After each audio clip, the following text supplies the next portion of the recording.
we've been through a few things together, haven't we? Well, you have damaged us for life, taking us over gap jumps, just getting a taste of your world. It's an honor to have you on the podcast. Thanks for getting Physically on. and emotionally damaged. But thank Yeah. you.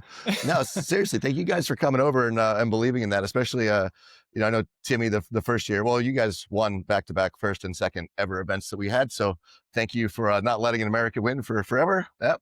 But we had to let you work for it a little bit.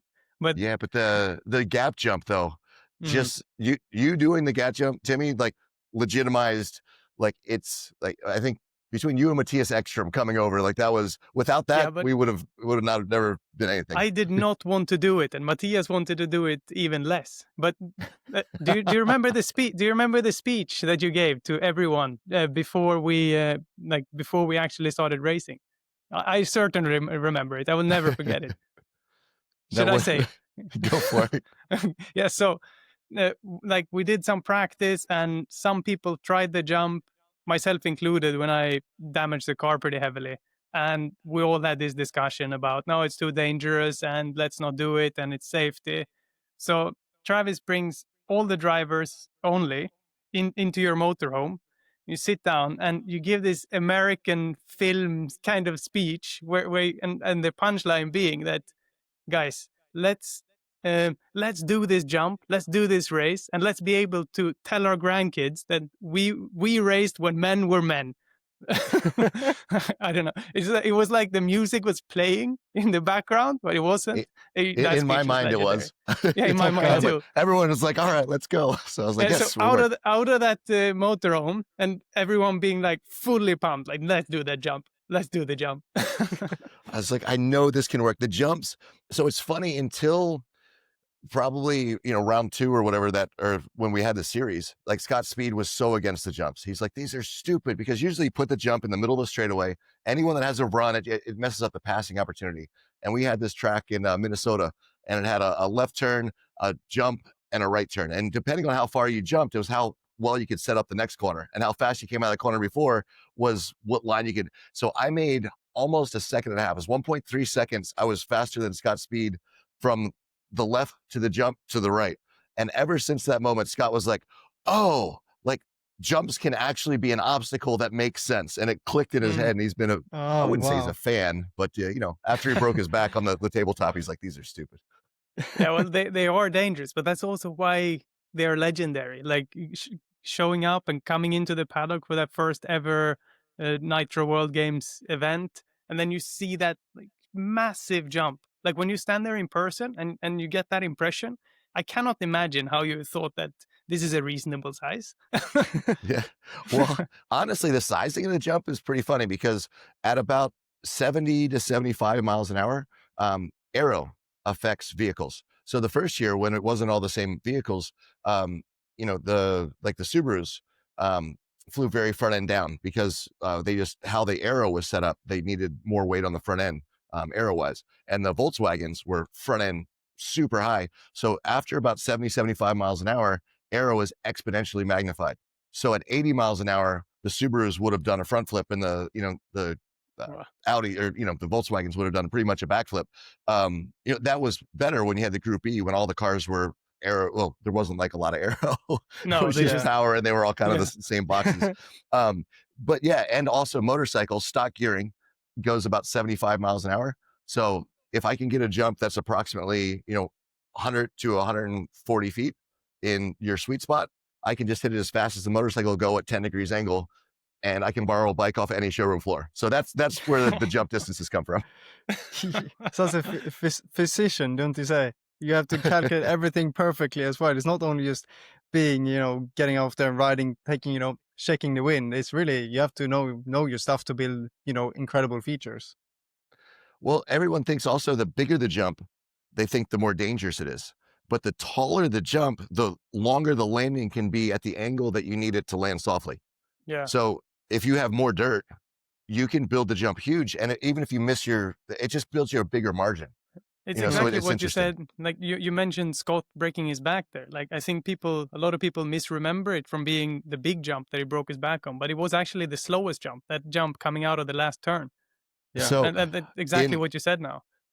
the team managers, so I had that jump being longer, right, by about 20 feet, and the team managers came out and said this jump's too long. Like if they come up short, we're going to be breaking suspension. Mm.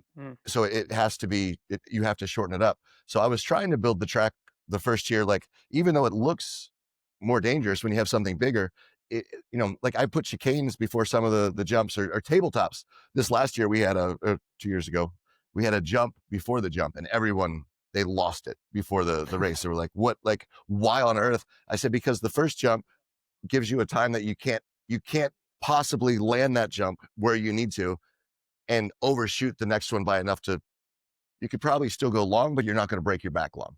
You know, Yeah. so I had the jumps set up before it to regulate speed, or the chicanes, but it looks super scary. Yeah. Wow. And Yeah. the There's a scary part reason. of driving it is going long. At least that was for me. Like of course the first impression is that if you go short and hit that wall, that's bad. So of course you want to go a bit faster, but then that's what gets scary. And that's how I crashed in Las Vegas when I came to do that test race.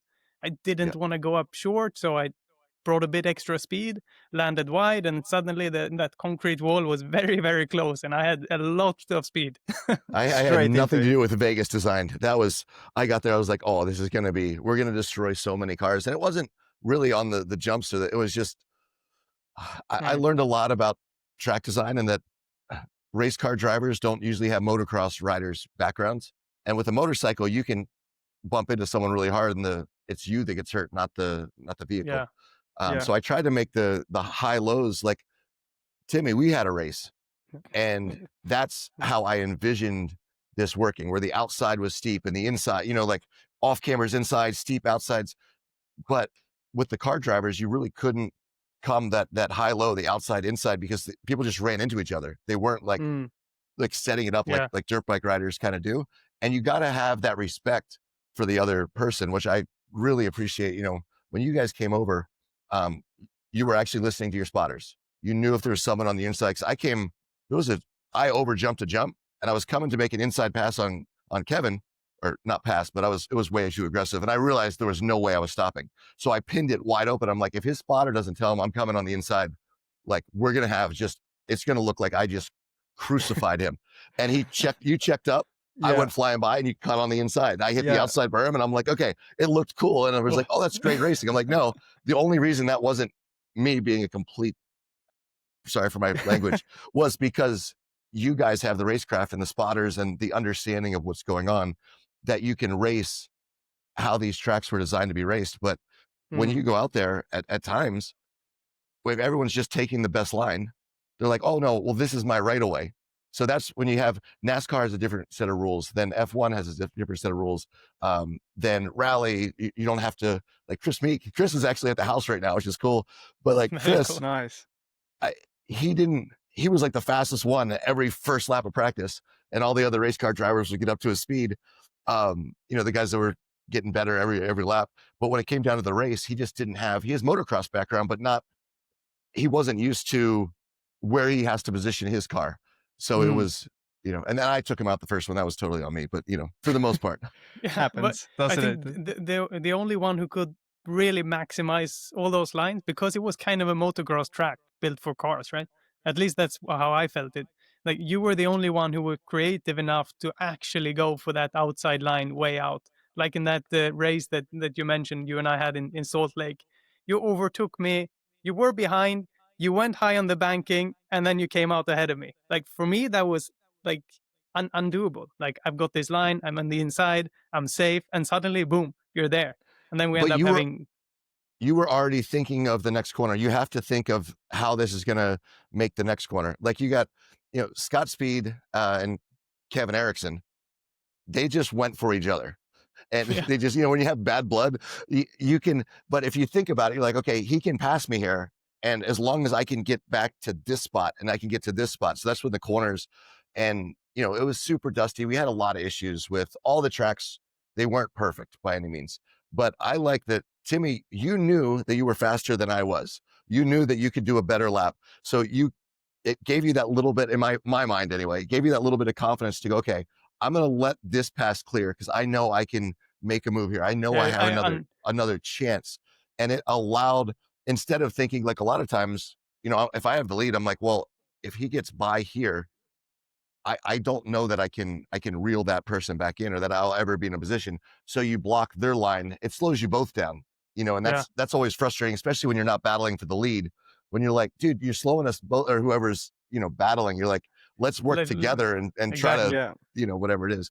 But that was really cool because every time I passed you, I would have to move you just a few feet, and try not to do it with the car. And you would pass me clean. And I'd move you a few feet and you'd pass me clean. No, and then I got this. Then you had a flat tire. So that race was like, it's probably the best lap of racing I've had in my life. Like, I will never forget it. And then of course I did get the puncture, and you didn't really know that. I had a front left puncture. So going through the tunnel in the last lap, I slowed down so much to try and not let you pass. And it's kind of dark there. So you hit me and I ended up in the wall. But then after, I remember like I came running towards you after the race when you were doing an interview, and you step back like this because you thought I was going to punch Timmy you. has a history of punching people, so I do understand, you're being a bit afraid in that moment. Yeah. No, but you thought I was going to punch you, and actually I was just like running up to hug you because that race was, it's more than just winning or losing. That race was, for me, it was fantastic. I mean, but what was... TP, you're an unbelievable rallycross driver. I mean, coming from not racing cars like through your whole life, which we'll get to in a second, I think you can put the hand on your heart to say yourself, I am a great rallycross driver, which is just something that is like, Ken, he did it too, he was great at it, and Seb Lowe, but like to come up there and win a championship, it's really, really incredible what you did back then in 2021 against, all made of me cry, both of us, but also, you. Scott Speed and Steve Arpin and both Ericsson brothers, like some of the best racers in the world.